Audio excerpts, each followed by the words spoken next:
Oke, kita lanjut di bab selanjutnya dengan judul sebuah kesepakatan. Bau harum makanan langsung tercium oleh Jiro saat cowok itu menuruni tangga. Ia baru saja selesai mandi, tapi sebelum ke apartemennya, Gianni minta mampir di sebuah supermarket dan membeli bahan untuk makan malam.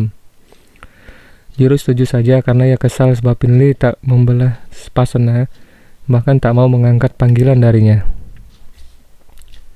Saat ia tiba di dapur, Gianni sudah mengatur makan malam di atas meja. Gadis itu membuat makan malamnya sangat cepat karena aktivitas mandi Jiro dan kegiatannya untuk bermain sebentar dengan ponselnya memakan waktu hampir 1 jam. Sudah selesai, tanya Jiro basa-basi. Ia memang sudah lapar karena tadi malam belum sempat makan siang dan harus menjemput Gianni untuk ke butik Nyonya Peggy. Sudah, duduklah. Aku tahu kalau Kak Jiro sudah lapar. Jiro duduk dengan segera, disuguhkan dengan makanan malam sederhana namun sangat enak di lidahnya. Ia harus mengakui, Gianni pintar masak. Jadi, kalau kamu bicara apa? Tanya Jiro. Ia berharap bisa menyingkirkan Gianni secepat mungkin dari apartemennya, agar Finley tak semakin marah padanya. Habiskan makanannya dulu. Kalau perut kenyang, lebih enak ngomongnya. Jiro hanya bisa tersenyum, gadis roman di depannya ini memang tak bisa diremehkan. Selesai makan malam, Gianni segera mencuci semua peralatan makan yang kotor.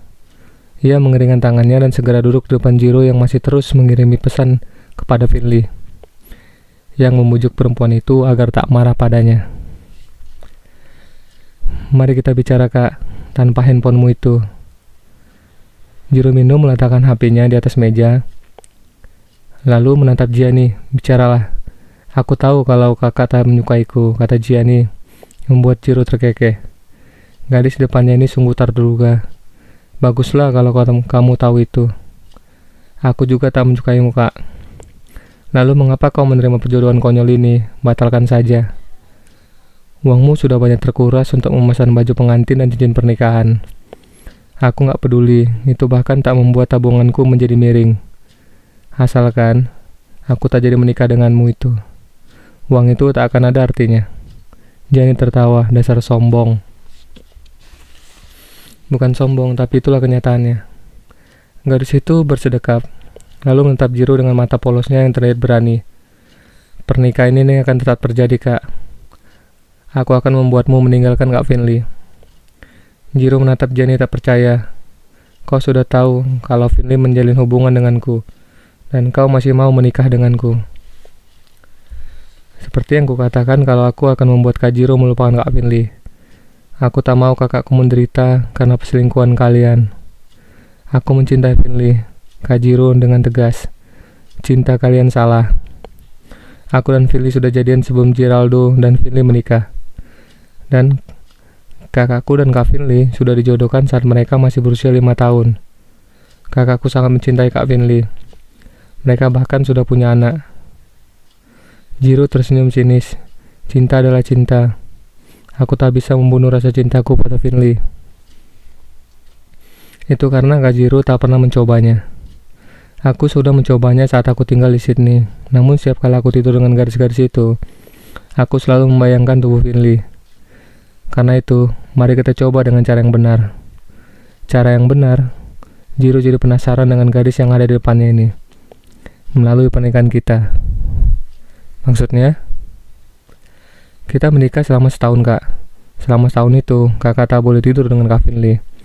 Aku bebaskan kakak mau menyentuh perempuan manapun, tapi bukan Kak Finley. Bagaimana kalau aku tak mau? Maka selamanya kakak akan terikat pernikahan denganku. Aku tak akan pernah bercerai dengan kakak. Aku yakin Paman Denny dan Bibi Sinta akan menghalangi kakak jika berusaha menceraikan aku.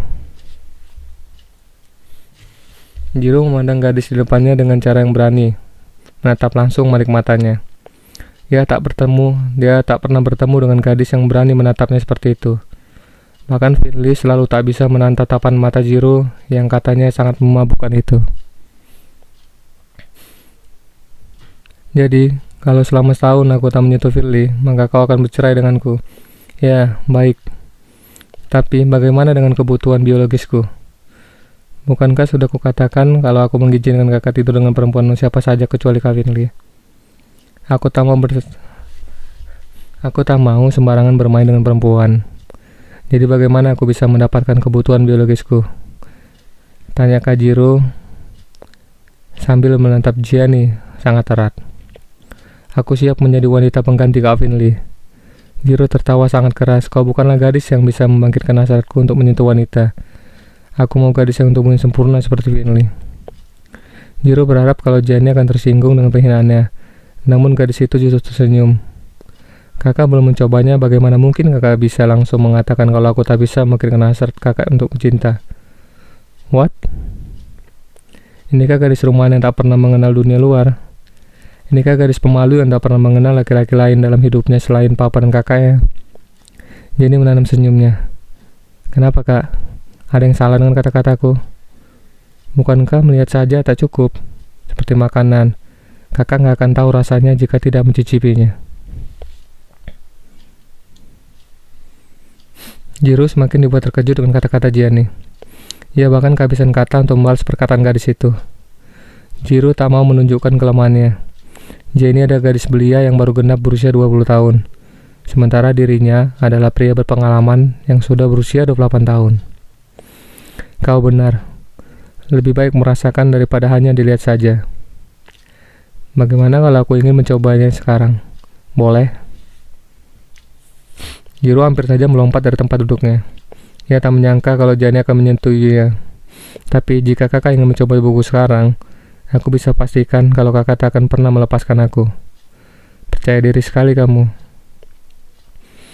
Aku tak mungkin berani mengatakan itu padamu kalau aku tak yakin dengan diriku. What the hell? Jiro sungguh merasa tertantang oleh Gianni. Haruskah dia mencobanya? Bagaimana kalau Gianni katakan benar? Bagaimana kalau Jiro memang terpesona dengan permainan ranjang Gianni? Bagaimana kak? Kita belum resmi. Aku takut nanti Geraldo marah jika aku melecehkan adiknya. Kalau tidur dengan istrinya Kak Aldo, nggak takut. Ingin rasanya Jiro menutup mulut gadis ini di depannya dengan bibirnya. Baiklah, aku setuju dengan usulanmu. Usul yang mana, Kak? Pernikahan berjalan selama setahun dan mau merasakan tubuhku sekarang. Sumpah demi apapun, Jiro ingin rasanya menenggelamkan kepala Gianni ke bak mandi agar ia berhenti memojokkan dirinya. Menikah setahun tanpa menyentuh Finley. Jawab Jiro dengan wajah tak rela. Bagaimana bisa ia tak menyentuh Finley yang selalu menggodanya? Baiklah, jika sekali saja saat mengingkari perjanjian itu, maka aku akan menambah 1 tahun lagi waktu pernikahan kita. Apa? Harus gitu kak? Supaya kakak tak akan pernah lingkar janji. Bagaimana, deal? Deal. Jangan bohong kak. Dan perjanjian ini hanya antara aku dan kakak. Kak Aldo maupun Kak Finley tak akan tahu. Setuju? Setuju. Semua perkataan kita sudah saya rekam kak, kata Gianni meletakkan handphonenya sejak tadi diletakkan di atas pahanya. Jiro terkejut. Bukankah tadi kamu mengatakan kalau di HP-mu ketinggalan sehingga kamu memakai HP Kak Finley? Aku hanya tak mau mati konyol kak. Maksudmu, menerima isi pesan mesum dari selingkuhan akan membuat konsentrasi menyetirmu terganggu dan berakibat kita akan kecelakaan. Jiro mengangguk. Dalam hati ia berucap, kau bukan hanya gadis pintar, tapi juga licik. Gianni tersenyum. Jangan anggap aku licik, kak. Aku lakukan ini demi menyelamatkan pernikahan kakakku. Jiro mengacak rambutnya asal. Baru sehari aja ia bersama Gianni, namun ia sudah dibuat pusing dengan sifat gadis ini. Bagaimana kalau setahun? Ayo, kuantar kamu pulang. Gianni tersenyum. Tunggu sedikit lagi, kak. Jam 10 kita baru pulang. Supaya Kak Finley tak akan datang ke apartemenmu ini. Terserah. Bangunkan aku kalau kau sudah mau pulang. Aku ngantuk. Jiro langsung menuju ke lantai 2. Kepalanya benar-benar pusing. Kak, langkahnya Jiro terhenti. Ada apa? Jika Kak Aldo dan Kak Finley tahu perjanjian kita, aku minta ganti rugi 2 miliar. 5 miliar pun akan kuberikan. Jawab Jiro dengan sikap masa bodoh. Ia segera meneruskan langkahnya ke kamarnya. Ia benar-benar ingin tidur. Jenny tiba-tiba berlari ke kamar mandi. Dia sejak tadi merasa mual dengan semua percakapan yang terjadi antara dirinya dan Jiro. Jenny memutuskan semua makanan yang baru saja dimakannya. Ya Tuhan, aku harus menahan semua ini demi suksesnya rencanaku. Semoga Kak Jiro tak terpikirkan untuk menyentuhku. Saat Jenny kembali ke ruang makan, handphone Jiro yang diletakkan di atas meja makan berbunyi. Jenny tersenyum melihat nama tertulis di layar HP, My Honey. Jenny yakin kalau itu adalah Finley. Halo Kak Finley, Jenny langsung menjawab dengan menyebut nama Finley. Gianni, terdengar suara Finley sedikit gugup. Aku belum bisa pulang sekarang, Kak Jiro masih tidur. Kasihan dia kelelahan. Oh, begitu ya. Jangan terlalu larut ya, tahu kan kakakmu. Gak apa-apa kak, kan aku bersama calon suamiku. Tolong temani Alexa tidur ya, bye. Jenny langsung memutuskan sambungan telepon. Ia mencoba membuka ponsel Jiro. Rupanya memakai sandi.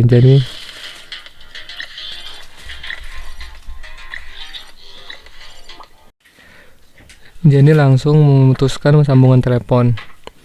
Ia mencoba membuka ponsel Jiro. Rupanya memakai sandi. Jenny mencoba membukanya dengan memasukkan tanggal ulang tahun Finley. Benar saja, ponsel itu langsung terbuka. Jenny langsung mengganti nama My Honey menjadi Kak Finley. Dia kakakmu Jiro, bukan kasihmu. Jenny lalu menuliskan nomor HP-nya di ponsel Jiro dengan nama My Love. Setelah itu, ia mengirim pesan pada Joanna. Sukses, perjanjiannya disetujui.